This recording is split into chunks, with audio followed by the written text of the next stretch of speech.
I think for February, I had like 98% occupancy or something. I think that one property alone, it made about 12 grand. I have 3 now, and then I'm launching a 4th one.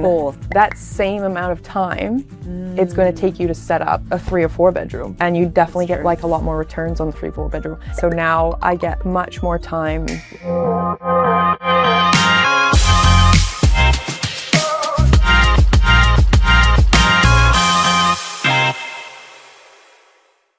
Hello and welcome to another episode of Behind the BnB. We are on this beautiful set today with the amazing Serena Dalton, all the way from New Zealand. Hi, Serena. Hello. I'm so excited to have you on today.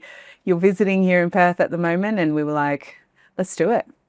Let's just have an interview, do a podcast. Made it happen. In person. So exciting. Yeah. I'm very happy to be here. Thanks for having me. And I'm so grateful you made the time. So without further ado, why don't you tell us about you, who you are, a bit about your background, which is so interesting and something you're so passionate about. And so I'm going to hand it over to you and you can share. Yeah, I mean, I came originally from Canada, born and raised on a farm there, like probably lower middle class. Yeah. So I had moved from Canada to go study in New Zealand for this because it was the best place to study for which that is profession. chiropractic. Yeah, chiropractic. Yeah. I've always kind of just had a background where it's funny too, because like years ago, before I knew I wanted to be a chiropractor, I also kind of wanted to go down like the property route. And I think I just needed to make a decision. This was like in my early 20s, I think at like 20. Wow. Yeah. That's amazing for you in your early 20s to be thinking that way as well. Yeah. It goes to show how you were raised. Yeah. And it goes way back, I think, to like my entrepreneur kind of skill set developed. I was selling toys in the school playground. What? Yeah. So like I would go bring toys to school, sell them in the playground. How old are you? Were you doing would have been like 8 or 9. Oh my gosh, that's my daughter's age. Yeah. Wow. I was staying in with my math teacher, learning about investing. So that was where, by 20, I had developed, I think, a portfolio. Skill set as well. Yeah, had developed the skill set. Yeah. Wow, that is impressive. Yeah. So I was like, why don't I buy a property somewhere and like rent it out? Are you still in Canada at this point? Yes. In your early 20s. So you bought a property in Canada? Well, I was thinking about it, and I had actually been on like a kite surfing trip down in Puerto Rico. Of course you were on a kite surfing trip in Puerto Rico. Yeah, wow. And that's where the idea came from. I was like, cool, I have this deposit. Yeah. I'm like, why don't I find a way to put this deposit down on a house here? Yeah. Or like a villa, more like it. And then people, because I know Canadians, they're called snowbirds. They love to escape the winter. Yeah. And winter in Canada is like 10 months. Yeah. So I was like, I saw this opportunity. I was like, I can buy a villa here and then have it rented out for like 10 months. Yeah. And then, the other 2 months, I'm like, I could go and kite surf there. So, but I never followed through with that because I was like, actually, if I just felt like putting all of that, like I had worked so long to get that deposit. Yeah. And I was like, as soon as I put that on a property, I'm That's like, gone. Yeah, then I'm just going to have to go work really, really hard again to like, get. So you didn't end up doing that. It was an idea at the time. It was an idea. Yeah. Didn't act on it. So then you go to New Zealand at what age? I took a couple years off. Yeah. And like because I didn't know what I wanted to do like career-wise. Yeah. So I took a couple years off and just kind of followed the snow. Just had my snowboard bag and I would like do the different seasons. So I went to Japan. I did I went to Europe. I've done, New Zealand, Australia, Canada. Did some traveling. Yeah, and then eventually realized I was like, actually I kind of want to like put roots down and start like creating Building something. a career. And So by now I was 24 and I had discovered chiropractic and it just made like a huge impact on my life. So I was like, I want to go do this and it's going to make me really happy. Like I love helping people but then fast forward, like, did the degree, started like working full time. And I guess just because I was so passionate about it, just went full gas. Yeah. And so then you moved to New Zealand because like you said before, it had the top, what was it, the top school? Top chiropractic college. College. And so you go there, you're working, And then you haven't invested that money, mind you. You've still got it set aside. Yeah. Is that right? Yeah. And then you come across James Murphy Yeah. on Instagram? Yeah, it was in Instagram. I think it Yeah. was like a targeted ad. I can't even Okay. remember now, but Yeah. I remember I was just sitting there one day, like it almost just spoke to me. Like I was like, whoa, this is a really good business model. And you hadn't heard about it before? I had never heard of, I had like my best friend had like talked about it once, but like Airbnb and that. yeah, like but not the rental arbitrage. well, she talked about the rental knew about arbitrage. it. Yeah. Okay. I mean, she's Yeah. also like business savvy and Yeah. I guess because I had heard it once from her and then saw this, I was like, okay. So it was like that first exposure, Okay. you know, and it didn't take me long. I signed up for the boot camp. Yeah. And then you jumped on the boot camp, and then what was that experience like? Good expo. It was like brush strokes. Yeah. I was like, okay. So now I started getting more information. I was like, okay, Yeah. it's possible. It's done in multiple countries. You can get like the coaching for it. And I was like, cool. Coaches are like, this is like, if you want to like fast track your success, find yourself a coach. That's it. Yeah. Like, you know, Layla Hormozi. Oh yeah, she's Yeah. an incredible woman. Yeah. So is her husband as well. Like, Yeah. absolute power couple. Absolutely. Yeah, we've got a few of their books all over the place. But yeah, she pretty much said that. She's like, if Yeah. you actually want to invest, like start investing in yourself if you want to get somewhere faster. That's right. Because you know, your biggest project. Your greatest project. Exactly. Yeah. And so you did just that. So when did you actually, because you said you started up in the community, you did this startup. I didn't realize that. I thought you went straight for mastermind directly to James and been mentored, but you were actually saying just before that you actually did the startup. Yeah, I did this like, so the like start, the basic foundation. one. Yeah. Like did all the modules. I really liked that it was not just modules. Like you also had the coaching calls where it was like interactive. You could, that's you know, ask the important. question. So important. Yeah. Like I do really well learning on my own, but also you need that like I also love to ask questions. And so being able to ask these questions, you know, to not just people in the community who are doing it, you know, in the trenches themselves, like working on their businesses, but the coaches are so valuable. Shout out to our amazing coaches who we are so grateful for. Okay, so you did that. You found that was really good foundationally to kind of get you started. Did you get your first Airbnb, like in that when you were doing that foundational startup course? Yeah, you did end up getting your first. Yeah, I got my first one. Amazing. And it was kind of just like it's a confidence thing. Yeah. Like you're not going to be good at anything you do when you first start, right? So like true. even those Olympic level athletes, like they had to start somewhere. So I was like, we're just gonna, you know, put the game face on. We're gonna get out there and we're gonna have some fun with it. I love that. And then I think it was like one of the first properties I viewed. I pitched, and I got it. You don't hear that, Steph, often, right? So in the course, I know, and a lot of clients have spoken about this and shared this, you know, they're like, it could be 15, you know, 30. For some, it was 50. And they're like, you just got to keep going, keep going. But here we have Serena, first inspection, first viewing, and landed her first property. So what did that look like in terms of your process as well? Because did you like do a few calls and, you know, and then you went to, was it the very first viewing, pitched, and that was it? Well, I had actually, I just sat there, and then like they always talk about like just, you know, sifting through, getting your 20 property, like a list of 20 properties, like every day, just keep chipping away at it. Because I was still working like 12-hour days. Yeah. I was like, okay, each day we're going to be strategic about this. You know, I'm going to make sure that I do all of these little tick boxes and then process. Processes, procedures, and like following that like blueprint is what it just gave you. Like it's like a recipe, right? Like you're gonna make banana bread, you're gonna use bananas, eggs, blah blah blah. Follow the recipe, you have banana bread, right? And it's so successful. And I just followed the steps, and I was doing viewings. I was kind of peppering them in wherever I could find time. And I think so the first property, I just went straight for the houses. And then like I actually got 2 yeses at the beginning, but then took on one from the get-go because I thought. How many bedrooms is this one? This one was 3 bedrooms. 3 beds. Yeah. Okay. Yeah, right. Any particular reason why you went for the houses? Is it just based on, because obviously you did all your research, data, analytics, deep dive, all of that into the areas in New Zealand that were going to perform well? Did a lot of, you definitely do your market research, and that kind of gives you an idea. And I knew that like, you know, like Christchurch was kind of like that gateway to the South Island. Like everyone talks about going to Queenstown, Wanaka, which, you know, do amazing like occupancy wise, but the international airport, so obviously anyone coming into the South Island, they have to fly through Christchurch. So, you know, lots of real good tourism, like it's a real big business hub.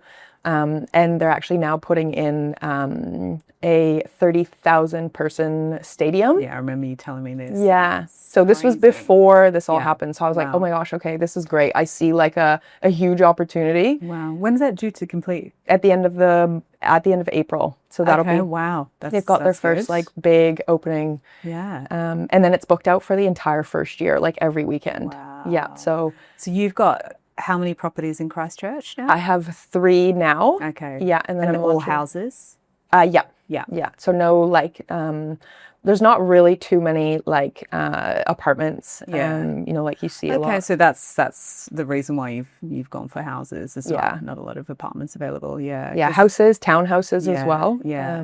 Because the upfront cost for fitting out the houses and getting them, you know, ready to list and booked is a little bit more than, say, you know, some people who are like, oh, I've only got the, you know, much smaller budget to kind of start out with. But well, that was it. It was like I remember being on one of the coaching calls and like one of the coaches was saying, you can totally go and do like a 1 and 2 bedroom, but like that same amount of time it's going to take you to set up a 3 or 4 bedroom, and you definitely get like a lot more returns on the 3 or 4 bedroom. And I was time poor. I was like, I'm doing like 12-hour days. I'm like, I was like, I'm going straight for I'm like, we're going to go target the 3 or 4 bedrooms. Yeah. Yeah. And it's been great. Yeah.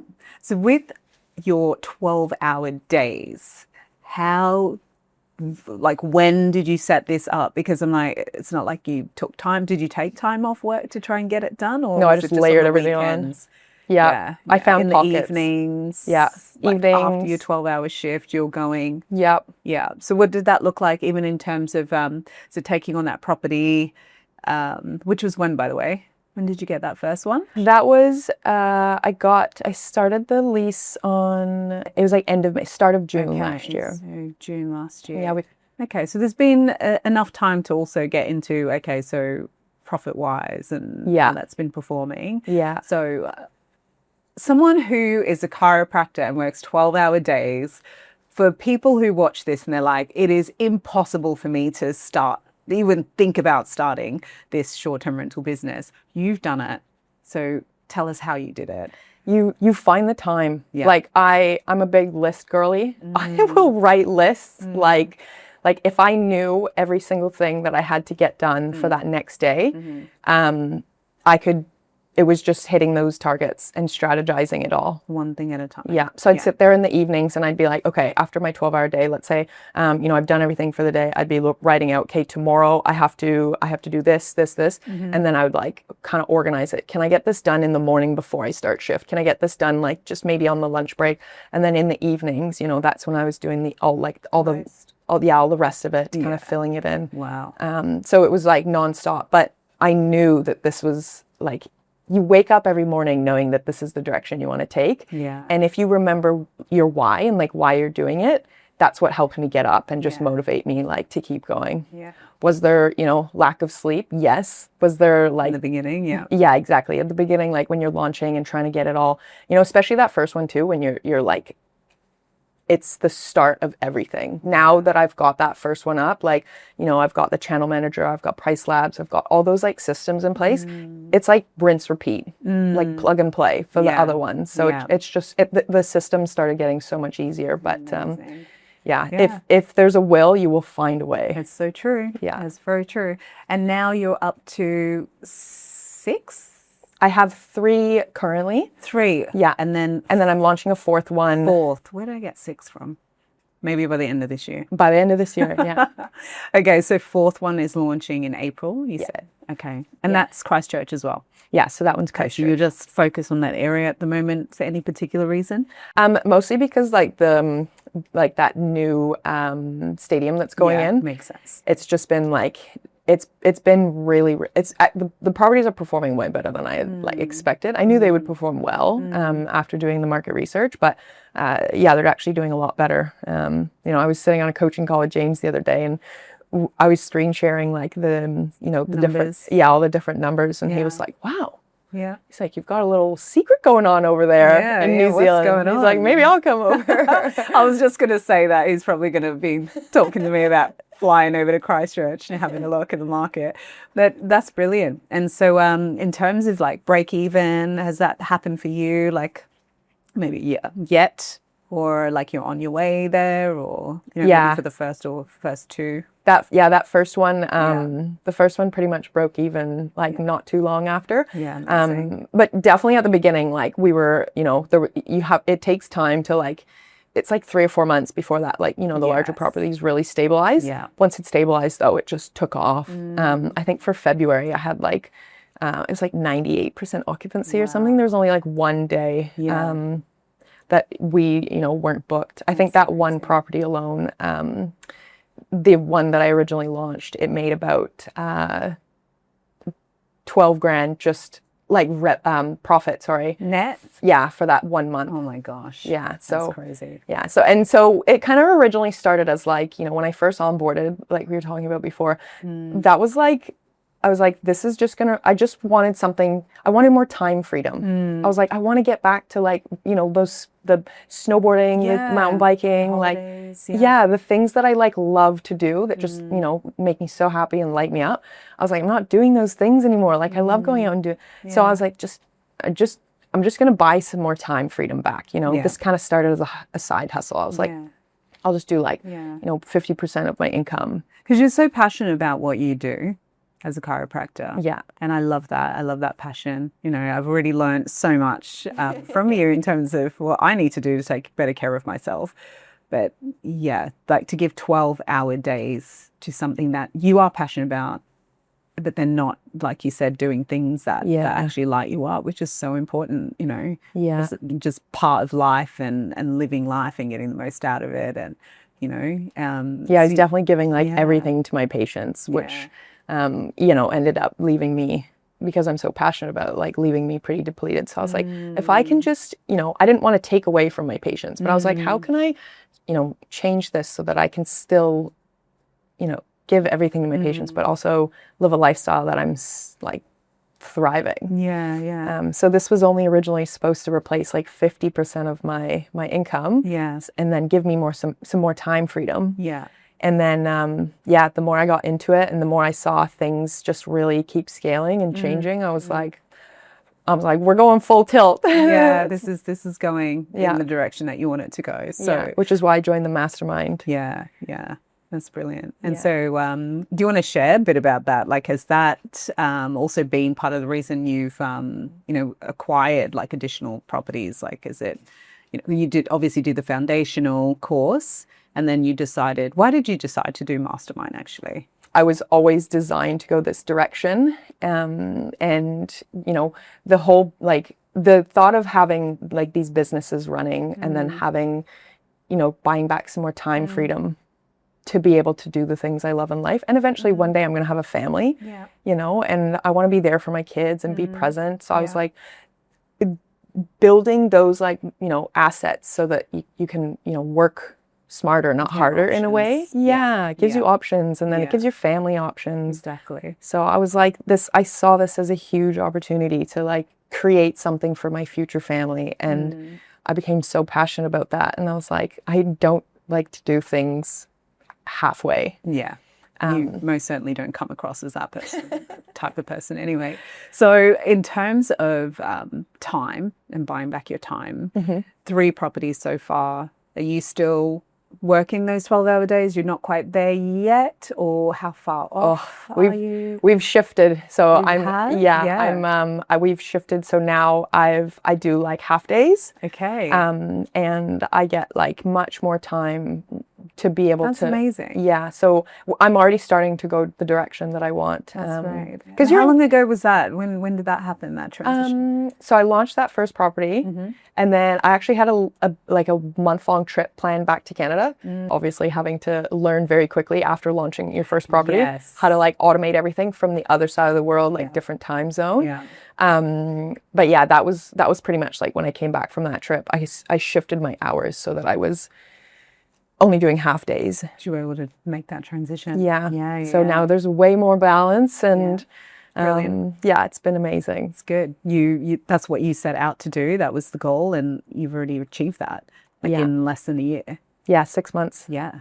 That's incredible. Even less than that, really. Yeah. So let's talk about the challenge of, like you said, setting up that property and then going away. Was it quite soon after setting it up that you then went to Canada and then you were like, freaking out? Or you were like, nah, everything's in place, it should run? I made sure that when I was flying over there, everything was ready. It was like put in place, because I had heard stories like, you know, if you don't get things set up before you go, you know, get your power team, like have people on the ground, maintenance, all of that. Exactly. Like basically people who are going to help run your business while you're not there. Right. And so all that. I made sure that everything was set up so that when I was over in Canada, like I'm still, you know, like monitoring things. And it's not like I'm on like full switch off mode, but like, you know, that's what every entrepreneur understands. Like if you want to grow businesses, you have to be able to like, you know, be able to step away, but like there's parts of it that you'll still need to, you know, work on. Exactly. So how did you then take care of so you obviously had Guesty running for Guest Comms and then for Price Labs. Did you have so we have this platform, Host Assist, that we were touching on it just a bit before.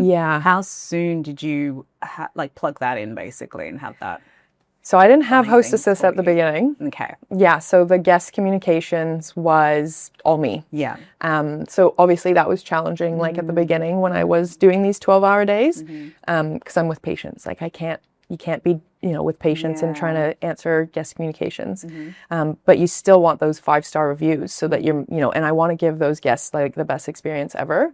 So when I first went to Canada in like that first month after launching, I actually would just have my phone on. So like even when I was sleeping. So if, you know, if issues developed or I needed to be contacted, I could deal with it. And like, there was obviously like, you know, like any business you launch, there's going to be challenges. There's going to be times you want to quit. Teething issues in the beginning. Teething issues. Times you fall right flat on your face and you're like, okay, ow. You can either choose to get back up and keep going, or you can choose to stay down there.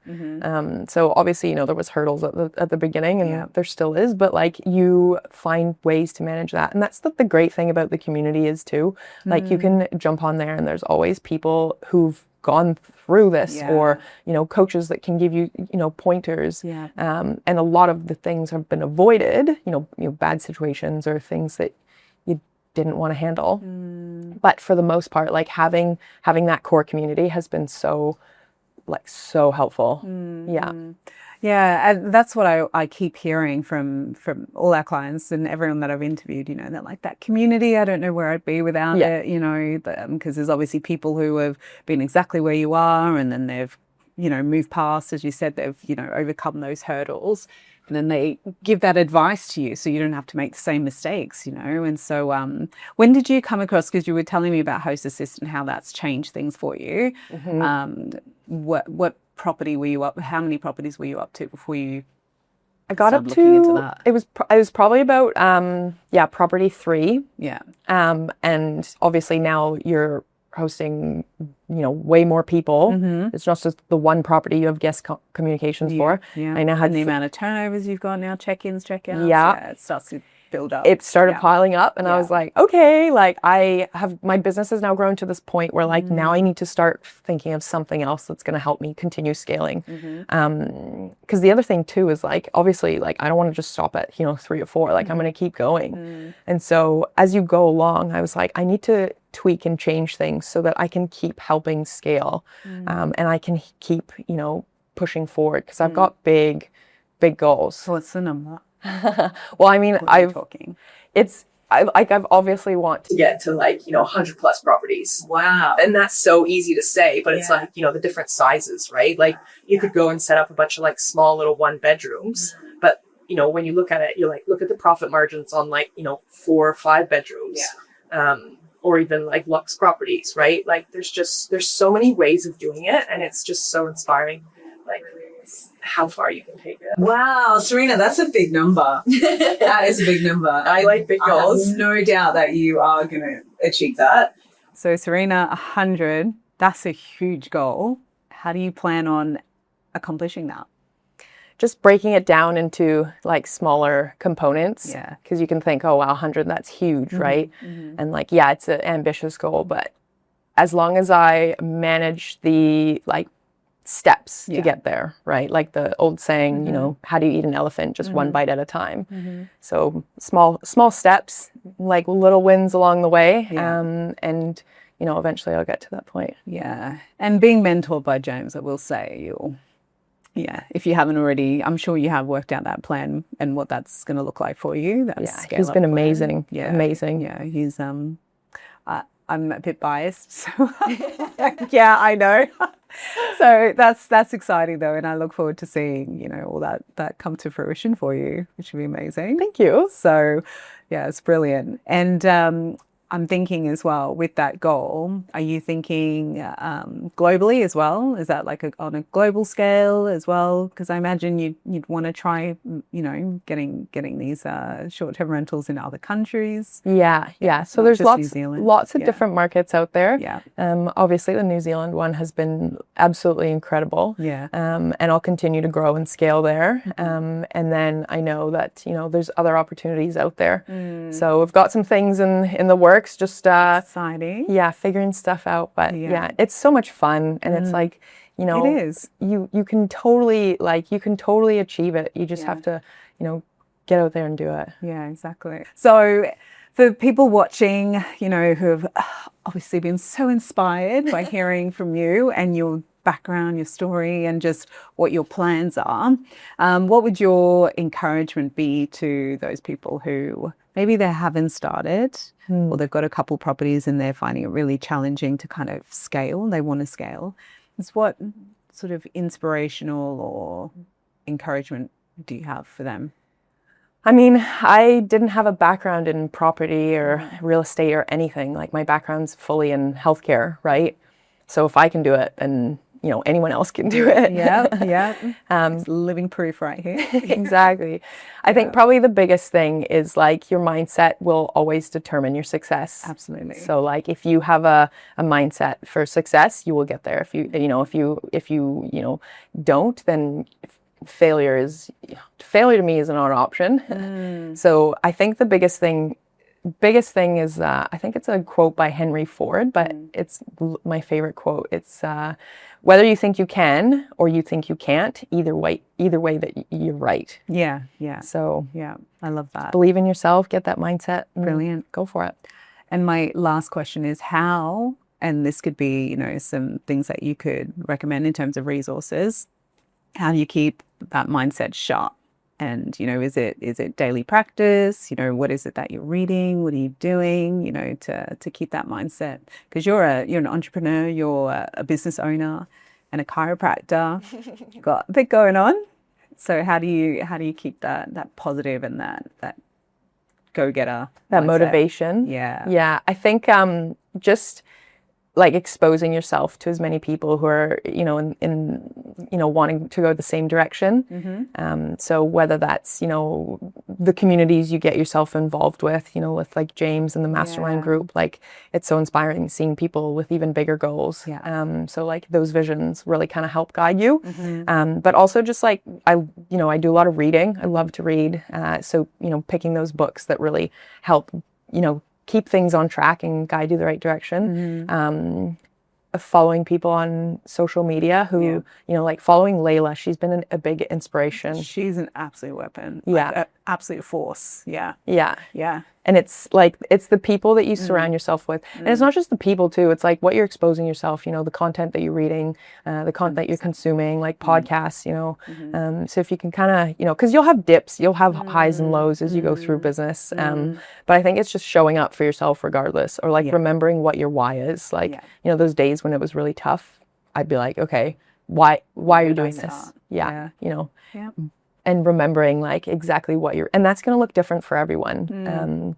And so, having that like why is a big push, big motivator. It's so true. It's so true. Yeah. It keeps you going, especially when it does get challenging, for sure. So, thank you. Thank you. That was incredible. And that has been Serena Dalton.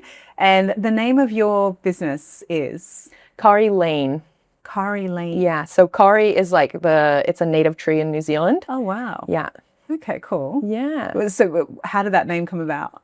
I love being outdoors. Yeah. And I love that like the Kari tree is just so strong and stable, and like it's like one of the like oldest native trees in New Zealand. Okay, cool. And so I thought that's what it's going to be. Yeah. That's nice and symbolic there as well. So beautiful. Well, that has been Serena, and I know that you would have been blown away just as I have been listening to her story.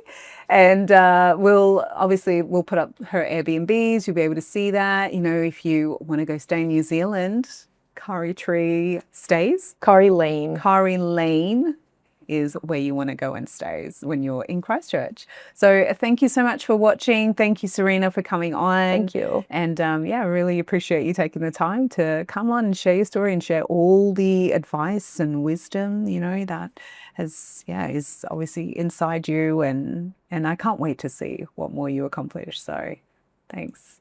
Thank you. Thank you. Thanks for watching. Don't forget to like, subscribe, and follow, and share this episode with those who are interested in getting started in short-term rentals.